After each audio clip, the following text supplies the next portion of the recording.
አንዳንድ ሰው ሱጁድ ሲያደርግ እንዲከፍ ማድረጉ ሱና ነው። እንዲም ያስተኛው አለ። ኢንቢሳጠል ከልብ ይባላል። የውሻ አይነትን አቀማመጥ ከዚህ ጀምሮ ያለው እንዲህ መሬት መንካት የለበትም፣ መነሳት ነው ያለበት ነው።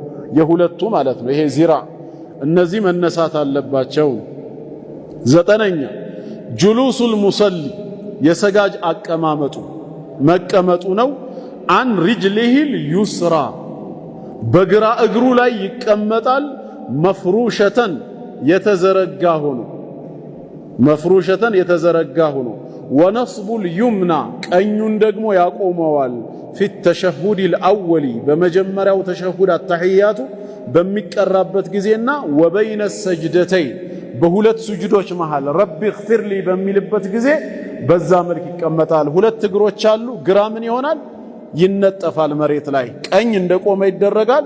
በዚህ መልኩ ይቀመጣል ነው። ይሄንን የሚያደርገው መቼ ነው?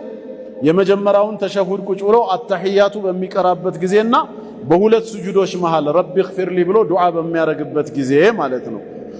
አስረኛ ደግሞ አተወሩኩ ፊት ተሸሁዲል አኺር ባለ 3 እና ባለ 4 ረካዓ በሆኑ ሰላቶች ላይ ደግሞ የመጨረሻ ተሸሁድ ላይ ደግሞ ተወሩክ ይጠቀማል። ምንድነው ተወሩክ ሲባል في الرباعية والثلاثية ببال 4 እና 3 ረካዓ ሰላቶች ላይ وهو እሱም ተወሩክ ማለት አልጁሉስ መቀመጥ ነው። አላ ሚቅዓደቲሂ በአንድ ጎን ቂጡ ይቀመጣል። ወጀዕሉ ሪጅሊሂል ዩስራ ግራ እግሩን ያደርገዋል።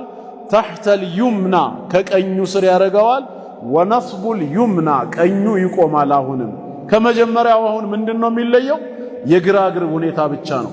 የመጀመሪያው ተሸሁድ ወይ በሁለት ስጁዶች መሃል ግራ ይነጠፍና ቀኝ ይቆማል፣ እላዩ ላይ ይሆናል ብለን ነበር። የመጨረሻ አራተኛና ሶስተኛ ረካዓ ላይ ምን አዲስ ነገር ተገኘ ሲባል ቀኙ አሁንም እንደቆመ ነው። ነገር ግን ግራውን አሳልፎ በቀኙ ስር ሲያደርገው እዚህ በሆነው ባዶ ቦታ የግራ ቂጡ ሄዶ መሬቱን ይነካዋል። ተግባባናው?